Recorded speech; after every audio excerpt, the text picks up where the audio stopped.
Rights Day is observed every year on the 10th day of December. The day is set aside to reflect on the inalienable rights that everyone is entitled to as humans, irrespective of origins, ethnicity, race, and skin color.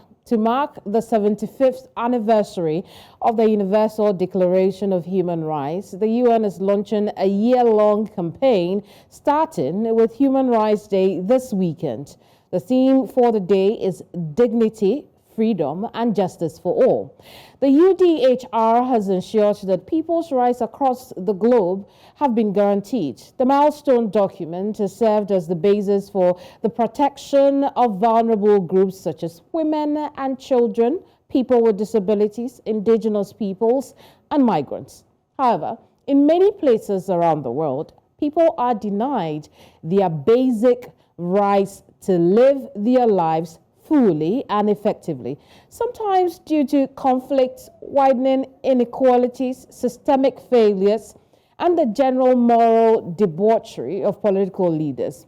So, as the year-long campaign throws more light on awareness, we want to reflect on how far the continent has come in delivering these rights to its people.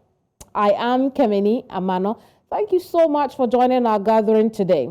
Also joining us at the square is Funmi Falana. She's founder and chairperson, Women Empowerment and Legal Aid. You're welcome to the program, Funmi. Thank you very much. I'm glad to be here. We're glad to have you. Now, let's talk about Africa. Where is Africa now in ensuring it meets the rights of its people? And how far do you think the journey has come?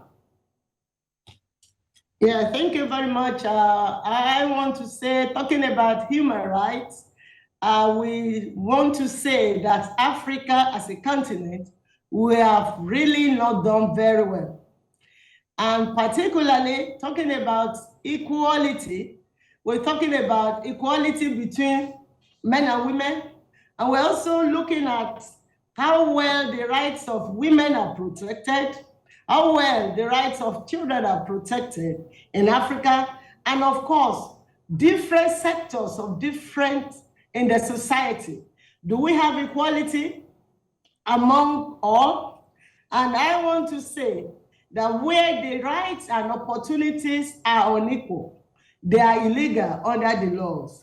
And so one of the things that will interest us this year is that the theme of the celebration of International Human Rights Day specifically has to do with promotion of dignity, freedom, and justice for all. And when we talk about equality, we're talking about justice for all, not just between men and women. We're also looking at different segments, different sectors in the society. We are talking about the less privileged and, of course, the privileged. We are talking about the led and the leaders. We're also talking about the disabled and the able. So we are talking about the handicaps. We are talking about different segments, different sectors, and different people. Are we really looking at equal rights, equal opportunities among all this? And so when we talk about this in Africa, we say a lot needs to be done. We have really not done well in Africa. And we need to really promote this. We need to also fight for this, struggle for this. And we need to improve on equality among all. Well, like you insinuate, there are two sides to everything. So I want to look at the bright side of this. Have there been areas that Africa has seen an improvement as far as the rights of people are concerned? Oh, yes. Let me say, for example, in Nigeria, where people will say, talking about women, in Nigeria, we say there are a lot, that we have many women that have really found their feet in areas like the judiciary. But that's all we can say. Talking about other areas, we still discover that women are marginalized. Of recent, Women Empowerment and Legal Aid, which is my organization, and it's a non-governmental organization, we went to court to challenge the president of the country, and of course, Women Empowerment and Legal Aid, and about 20 other non-governmental organizations. We filed an action to specifically ask the government to give at least 35% of positions in public appointments and policy and decision-making in Nigeria to women. Very well. Now, we're going to talk a bit more. We're going to talk a bit more about what you do at your organization, but let's look at Nigeria in general. Where would you place the country as far as upholding human rights is concerned? Yes. Can you hear me? No, I can't hear you. Can you come again? Absolutely. I'm asking where you think you'd place Nigeria when it comes to, the delivering of human rights. On a scale of 100, I place Nigeria on 20. And this is because talking about police, talking about prison, talking about delivery of justice, talking about brutalization in public places, we will place Nigeria, maybe on a scale of 100, we give Nigeria 20. We really have done very badly. We discovered that up to now, we still have molestation and brutalization of ordinary citizens by police, even torture. When we go to police stations to take evidences, you see that people torture and police torture people. We see that even when they go to make arrests, in other places, you will expect that arrests will be done in a civilized and community will be done in a civilized way. But we still discover that in Nigeria, the way our police make the arrest, the way they take evidence, even in police stations, a lot may be done there. And of course, going to prison, we need to improve human rights and promotion in these areas. So I want to ask, why do you think that you scored Nigeria so low? What are the reasons behind why some of these rights, as you have stipulated, are not met in Nigeria? Yes, I want to believe that, of course, we need to give a lot of training to the police, because it is when they know the rights that are available that they know how to really talk to and how to investigate, and of course how to take their evidences. We also need a lot of publicity. People need to know their rights and people need to demand for them. Then our law enforcement agents must really be taught how to respect the rights of people. Of course, it is the right of every Nigerian to protest. It is the right of every Nigerian to express themselves. But we discovered that, like the past NSAS, what happened at the NSAS in Nigeria, I'm sure you still remember what happened. People were killed, youths were brutalized, they were killed, they were maimed. And this, of course, is a practical demonstration of abuse and violation of the rights of Nigerians. And this happened always in our law enforcement agent offices. It is very regular.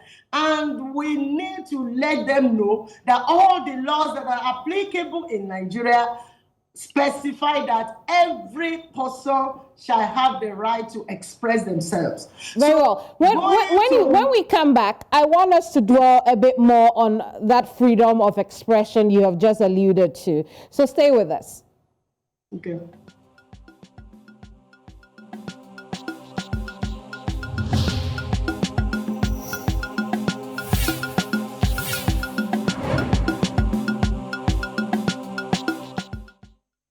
Welcome back to the Square. We're still discussing human rights and is it being upheld or violated in Nigeria. And still with me is Funmi Falana. She is the founder and chairperson of Women Empowerment and Legal Aid. So on the score of freedom of expression, the Human Rights Watch in 2018 bemoaned the continuous detention and torture of journalists and activists in Nigeria. Fairly recently, we saw how a social media user was treated because of something he had said about the First Lady of Nigeria. Now, talk to us about what you think is the state of freedom of expression in Nigeria. Yes, thank you very much. Like I said, in Nigeria, there is no freedom of expression. And that is terrible because Section 36 of the Constitution of the Federal Republic of Nigeria specifies that every human being shall have freedom of expression. In other words, you are at liberty to express your opinion.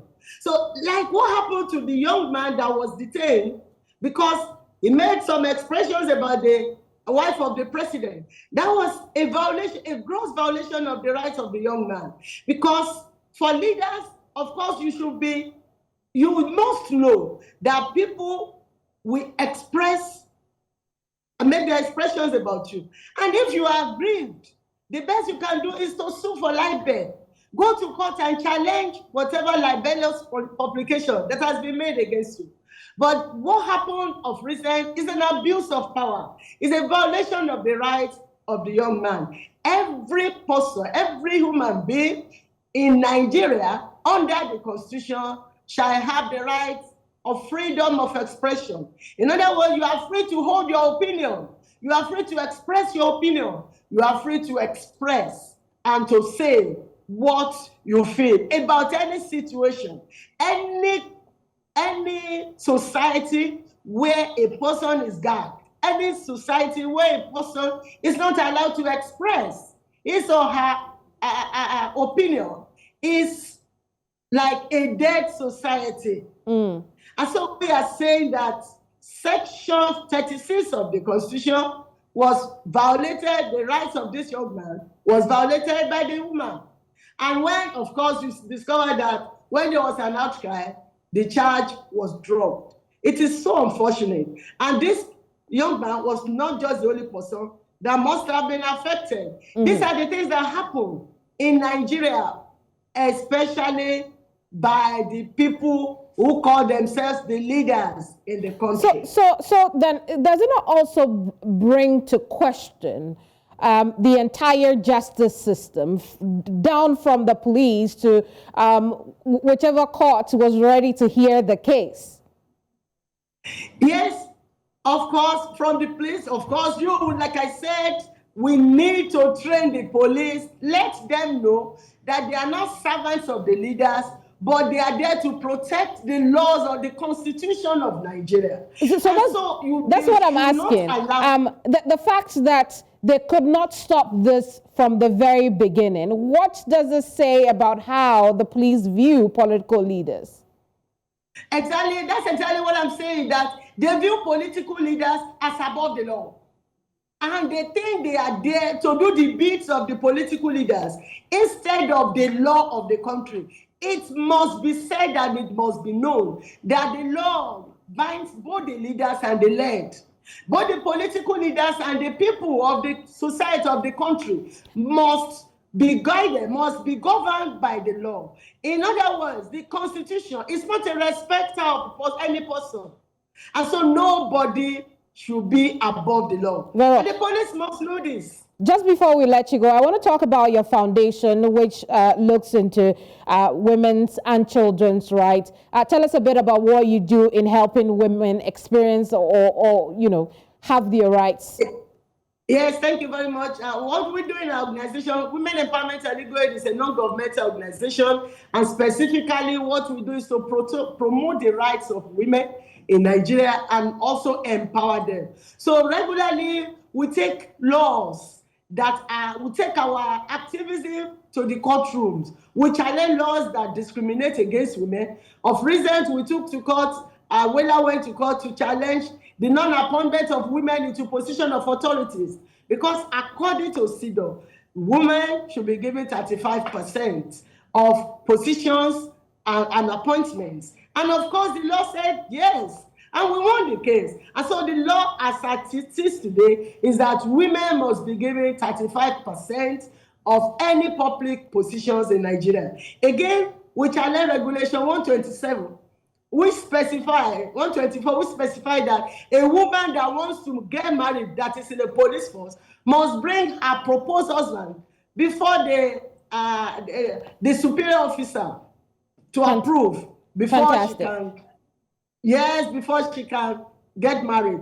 Meanwhile, that same application is that same law is not applied to the man. And so we challenged it, and the law struck it down, the court struck it down, that it is discriminatory, it is null and void. It's a shame I have to... We go regularly to the prison, to visit the prison, and to give them legal aid. It's a shame we cannot learn more about the fantastic work you're doing for the people of Nigeria, but I absolutely am grateful that you could join us here on the program today. Thank you so much. Very much.